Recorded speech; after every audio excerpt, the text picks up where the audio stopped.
মিথিলার রুমে যেতেই দেখি মিথিলা তার দুলাভাইয়ের সাথে অন্তরঙ্গ মুহূর্ত পার করছে। মিথিলা আমার চাচাতো বোন। মিথিলা প্রায় অর্ধউলঙ্গ আর দুলাভাই শুধু শর্ট প্যান্ট। তাদের প্রেমলীলা দেখে আমি থমকে যাই। এটা দেখার জন্য মোটেও প্রস্তুত ছিলাম না আমি। আমি মিথিলাকে ভালোবাসি, এটা মোটামুটি বাড়ির সবাই জানে। এই কারণে যে কত মার খেয়েছি তার কোনো হিসাব নাই।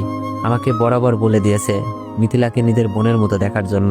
আমি মিথিলাকে এমন অবস্থায় দেখে নিজের চোখকে বিশ্বাস করতে পারছিলাম না। ছি ছি মিথিলা, এইসব কি দেখছি? আর দুলাভাই আপনি কি করে পারলেন এটা করতে? আমার আওয়াজ শুনে যেন ওদের মাথায় আকাশ ভেঙে পড়ছে। দুলাভাই বলল, অনিক প্লিজ কাউকে বইল না, কাউকে বললে আমাদের মান সম্মান থাকবে না। উনি সুমি আপুর স্বামী, দেখতে স্মার্ট আর অনেক বড় চাকরি করে। সুমি আপু হলো মিথিলার বড় বোন। আপু সকালে তার বাচ্চাকে ডাক্তার দেখাতে গেছে, সাথে চাচিও গেছে। চাচা নাই, মারা গেছে 3 বছর হয়। আব্বু ও 2 পরিবারের প্রধান। আব্বু ও চাচা মিলে এরকম 2টা 2 তলা বাড়ি করে।